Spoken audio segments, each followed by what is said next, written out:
ಮುಖ್ಯಮಂತ್ರಿಯಾಗಿ ಡಿಕೆ ಸರ್ಕಾರ ಅಂತ ಹೇಳಿದ್ರು. ಡಿಕೆ ಸರ್ಕಾರದಲ್ಲಿ ರಾಮಲಿಂಗಾರೆಡ್ಡಿ ರಾಜೀನಾಮೆ ಕೊಟ್ಟಿದ್ದಾರೆ.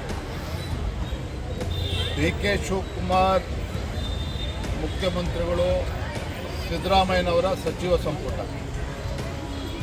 ಮೊದಲನೆಯ ವಿಕೆಟ್ ಪತನ ಆಗಿರುವಂಥದ್ದು. ರಾಮಲಿಂಗಾರೆಡ್ಡಿ ಅವರು ಹಿರಿಯರಿದ್ದಾರೆ, ಅವ್ರ ಬಗ್ಗೆ ಹೆಚ್ಚು ಮಾತನಾಡೋದಕ್ಕೆ ಹೋಗೋದಿಲ್ಲ. ಆದರೆ ವಾಸ್ತವಿಕ ಸತ್ಯ ಏನು ಅಂತ ಹೇಳಿದ್ರೆ, ಈ ಕಾಂಗ್ರೆಸ್ನವರಿಗೆ ರಾಜ್ಯದ ಅಭಿವೃದ್ಧಿಯ ಬಗ್ಗೆ ಚಿಂತನೆ ಇಲ್ಲ. ನಾಡಿನ ರೈತರ ಸಮಸ್ಯೆಯನ್ನು ಪರಿಹಾರ ಮಾಡಬೇಕು, ಅದ್ರ ಬಗ್ಗೆ ಕಿಂಚಿತ್ತೂ ಕೂಡ ಕಾಳಜಿ ಇಲ್ಲ. ಕಳೆದ 3 ವರ್ಷ ಹಗ್ಗ ಜಗ್ಗಾಟದಲ್ಲೇ 3 ವರ್ಷ ಕಳೆದಿದ್ದಾರೆ. ಯಾವುದೇ ಒಬ್ಬ ಸಚಿವ ನಾಮಕವಾಸ್ತೆಗೆ ಉಸ್ತುವಾರಿ ಸಚಿವರಷ್ಟೇ. ರಾಜ್ಯದ ಸಚಿವರು ಏನಿದ್ದಾರೆ ತಮ್ಮ ಜಿಲ್ಲೆಗಳಿಗೆ ಸೀಮಿತ ಆಗಿದ್ದರೆ ಹೊರತು ರಾಜ್ಯದ ಯಾವುದೇ ಜಿಲ್ಲೆಗೆ ಪ್ರವಾಸವನ್ನು ಮಾಡಲಿಲ್ಲ. ಆದರೆ ಈಗ ಡಿ ಕೆ ಶಿವಕುಮಾರ್ ಅವರ ನೇತೃತ್ವದಲ್ಲಿ ಸರ್ಕಾರ ಅಸ್ತಿತ್ವಕ್ಕೆ ಬಂದಿದೆ. ಇರೋದು ಕೇವಲ 2 ವರ್ಷ ಮಾತ್ರ. ಈಗ ಮತ್ತೆ ಹಗ್ಗ ಜಗ್ಗಾಟ, ಯಾವ ಪೋರ್ಟ್ಫೋಲಿಯೋ ತೆಗೆದುಕೊಳ್ಬೇಕು, ಯಾವ ಜಿಲ್ಲೆ ಉಸ್ತುವಾರಿಯನ್ನು ಪಡೆದುಕೊಳ್ಬೇಕು, ಇದರ ಕಿತ್ತಾಟದಲ್ಲಿ ರಾಮಲಿಂಗಾರೆಡ್ಡಿ ಅವರೇ ಇವತ್ತು ರಾಜೀನಾಮೆ ನೀಡಿದ್ದಾರೆ. ನಾನು ಇಷ್ಟೇ ಹೇಳುವಂಥದ್ದು, ಡಿ ಕೆ ಶಿವಕುಮಾರ್ ನೇತೃತ್ವದ ಈ ಸರ್ಕಾರ ಏನಿದೆ ರಾಜ್ಯದಲ್ಲಿ, ಇದರಿಂದ ಅಭಿವೃದ್ಧಿ ನೋಡೋದಕ್ಕೆ ಸಾಧ್ಯ ಇಲ್ಲ. ಜನರ ಭರವಸೆಗಳಿಗೆ ನೀರೆರಿಯುವಂಥ ಕೆಲಸವನ್ನು ಅವರು ಮಾಡೋರಿದ್ದಾರೆ.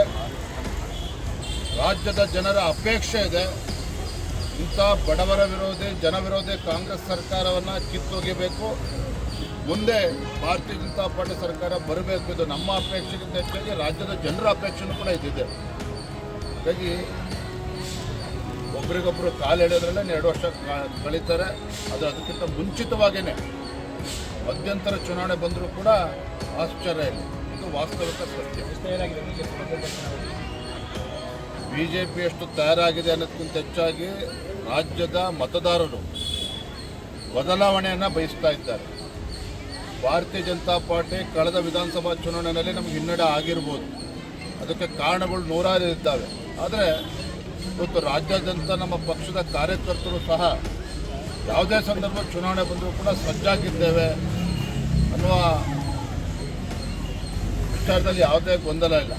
ಕಾರ್ಯಕರ್ತರು ಕೂಡ ತಯಾರಿದ್ದಾರೆ, ಮತದಾರರು ಕೂಡ ನಮ್ಗೆ ಆಶೀರ್ವಾದ ಮಾಡ್ತಕ್ಕಂಥ ವಾತಾವರಣ ರಾಜ್ಯದಲ್ಲಿ. ಆಚರಣೆಯನ್ನು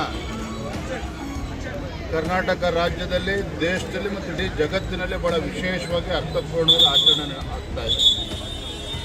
ಕರ್ನಾಟಕ ರಾಜ್ಯದಲ್ಲಿ ಭಾರತೀಯ ಜನತಾ ಪಾರ್ಟಿ ಏನು ಪ್ರಧಾನಮಂತ್ರಿ ನರೇಂದ್ರ ಮೋದಿಜಿಯವರ ಅಪೇಕ್ಷೆ ತಕ್ಕಂತೆ ಏಕ್ ಪೇಡ್ ಮಾ ಕೆ ನಾಮ್ ರಾಜ್ಯದ 224 ವಿಧಾನಸಭಾ ಕ್ಷೇತ್ರಗಳ ಪ್ರತಿಯೊಂದು ಬೂತ್ನಲ್ಲೂ ಸಹ ಭಾಜಪದ ಕಾರ್ಯಕರ್ತರು ಕೇಂದ್ರ ಸರ್ಕಾರದ ನರೇಂದ್ರ ಮೋದಿಜಿ ಸರ್ಕಾರದ ಫಲಾನುಭವಿಗಳೇನಿದ್ದಾರೆ, ಬೆನಿಫಿಷರೀಸ್, ಅವರನ್ನು ಕೂಡ ಸೇರಿಸ್ಕೊಂಡು ಗಿಡವನ್ನು ನೆಡುವಂಥ ಕೆಲಸ ರಾಜ್ಯಾದ್ಯಂತ ಆಗ್ತಾ ಇದೆ. ಗಿಡವನ್ನು ನೆಡುವುದು ಅಷ್ಟೇ ಅಲ್ಲ, ದಿನನಿತ್ಯ ಅದನ್ನು ಆರೈಕೆ ಮಾಡ್ತಕ್ಕಂಥ ಜವಾಬ್ದಾರಿಯು ಕೂಡ ನಮ್ಮ ಮೇಲಿರುವಂಥದ್ದು. ಮುಂದಿನ ಪೀಳಿಗೆಗೆ ನಾವು ಕೊಡ್ತಕ್ಕಂಥ ದೊಡ್ಡ ಆಸ್ತಿ ಏನಪ್ಪ ಅಂತ ಹೇಳಿದ್ರೆ ಪರಿಸರ ಉಳಿಸ್ತಕ್ಕಂಥದ್ದು, ಗಿಡ ಮರಗಳನ್ನು ಬೆಳೆಸ್ತಕ್ಕಂಥದ್ದು. ಇಂಥ ಒಂದು ಪವಿತ್ರ ಕೆಲಸವನ್ನು ನಮ್ಮ ಪಕ್ಷದ ಕಾರ್ಯಕರ್ತರು ರಾಜ್ಯಾದ್ಯಂತ, ಇಡೀ ದೇಶಾದ್ಯಂತ ಬಹಳ ಅರ್ಥಪೂರ್ಣವಾಗಿ ಆಚರಣೆಯನ್ನು ಮಾಡ್ತಾರೆ.